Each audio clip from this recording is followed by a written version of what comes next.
ആണ് ഭയങ്കര സ്വീറ്റാണ്. താങ്ക് യു അഷ്റഫിക്ക. ആൻഡ് ആദ്യമായി ഞാൻ കുറച്ച് സംസാരിക്കുന്നുണ്ട്. ആക്ച്വലി അക്ഷയ സോഷ്യൽ മീഡിയയിലൊക്കെ വളരെ വളരെ ലവ്ഡ് ആയിട്ടുള്ളൊരു വ്യക്തിയാണ്. എല്ലാവർക്കും അക്ഷയനെ ഇങ്ങനെ കാണാൻ ഭയങ്കര ഇഷ്ടമാണ്. റീൽസ് ഫോട്ടോഗ്രാഫ്സ് ഒക്കെ കാണാനും ഡാൻസ് ഒക്കെ കാണാൻ ഇഷ്ടമുള്ളൊരു ഒരു സോഷ്യൽ മീഡിയ സെലബ് തന്നെയായിരുന്നു. ആൻഡ് അതിനുശേഷം നമ്മുടെ ഈ പാട്ട് റിലീസ് ചെയ്ത് കഴിഞ്ഞപ്പോഴത്തേക്കും ആ ഇഷ്ടം എനിക്ക് തോന്നുന്നു കൂടി അല്ലേ? വളരെ എൻജോയ് ചെയ്തല്ലേ ആ പാട്ട് ചെയ്തത്? ആ എക്സ്പീരിയൻസ് എന്ന് പറയുമോ?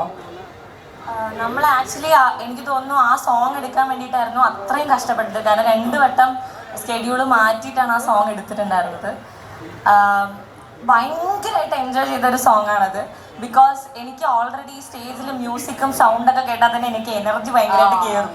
അപ്പോൾ അങ്ങനെ അത്രയും ഞാൻ ഭയങ്കര ബ്ലെസ്ഡ് ആയിട്ട് ഫീൽ ചെയ്യുന്നു. നമ്മൾ ഫസ്റ്റ് ഒരു പടത്തിൽ തന്നെ ഇത്രയും സ്റ്റേജ് പെർഫോമൻസ് നമ്മുടെ കൂടെ ഉണ്ടായിരുന്നു. ആൻഡ് ബൃന്ദ മാസ്റ്ററിൻ്റെ കൊറിയോയിൽ നാദർഷിക്കയുടെ മ്യൂസിക്കിൽ ചിത്ര മാം ആൻഡ് റിമി ചേച്ചി ചെയ്ത സോങ്ങിൽ ചെയ്തത് എനിക്ക് ഭയങ്കരമായിട്ട് ഗ്രേറ്റ്ഫുൾ ആയിട്ട് ഫീൽ ചെയ്യുന്നു.